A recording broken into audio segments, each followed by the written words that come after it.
उधर जीएसआई के वैज्ञानिकों का कहना है कि एक जमाने में इस गांव के नीचे तालाब या फिर कोई बड़ा कुआं था। इस कारण से जमीन धंस गई है। कुएं वाले एंगल की पड़ताल भी सहयोगी मनोज ने की। देखिए।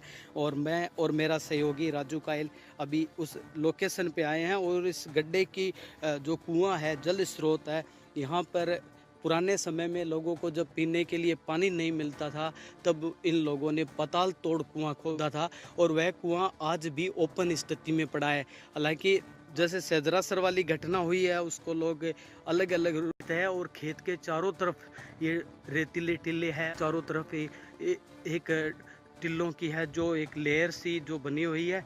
अब उस कुएं की तरफ आपको लेके चलते हैं, जिसको लोगों ने अपने हाथों से बनाया था और खुद पानी के लिए इसको खोदा गया था और कहीं ना कहीं चुना और पत्थर से निर्माण है जो थे, वो क्या क्या कर डालते थे अपनी ज़रूरतों के लिए, वो कितनी मेहनत करते थे। उसी कुएं के पास हम अब यहाँ मौजूद हैं, क्योंकि सेजरासर में जो ज़मीन धंसी थी उसके सेंटर पॉइंट में भी एक 15 फीट बाई 15 का जो गोल घेरा है, जो कहीं ना कहीं कुएं जैसा ही एक अब हम उस कुएं के पास आ चुके हैं। हालांकि ये कुआं बहुत ज़्यादा गहरा है।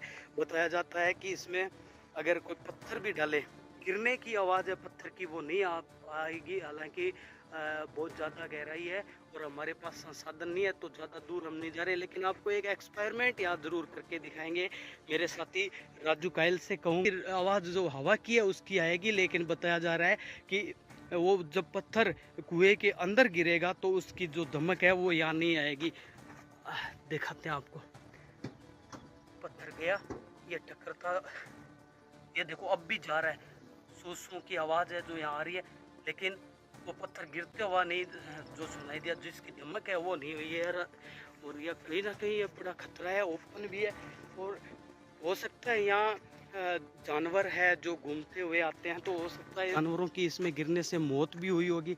और इसके चारों तरफ आपको दिखाना चाहूँगा कि इसके चारों तरफ जो ये मेड सी बनी हुई है, अगर यह ज़मीन धंसती, हालांकि ये प्लेन जगह पर है और सेजरासर वाली थी, वैसे ये हो सकता है वहाँ एक ऐसा कुआं हो और चारों तरफ जो मिट्टी थी उसके कारण ये धंस गई है। हालांकि यार सेजरासर वाली की स्थिति जो है वो क्लियर तो जांच आने के बाद ही हो पाएगी, लेकिन जैसे ही इस कुएं को हम देखते हैं तो कहीं ना कहीं यह संभावना भी हो जाती है कि पुराने समय में बिना संसाधन के भी पुराने जो लोग हैं, मेहनती लोग थे, की जो समस्या थी इस इलाके में बहुत ज़्यादा थी और उस समस्या से निजात पाने के लिए इन लोगों ने इतनी मेहनत की है। वहीं आपको बता दूं कि जो सेजरासर के अंदर जो ज़मीन धंसी थी, उसी प्रकार से 2018 और 2019 लगातार 2 साल डूंगरगढ़ थाना क्षेत्र, जो डूंगरगढ़ कस्बा है, वहाँ भी ये ज़मीन धंसी थी। और जो सेजरासर में गड्ढा हुआ था जिसकी गहराई थी 100 फुट है जिसकी गहराई, लेकिन वजह से वह फेमस नहीं हुआ। और सेजरासर में जब हुआ है तो लोग यहाँ रील बनाने के लिए पहुँच गए और अपने हिसाब से उसको परोसा, और जिस वजह से ये गड्ढा फेमस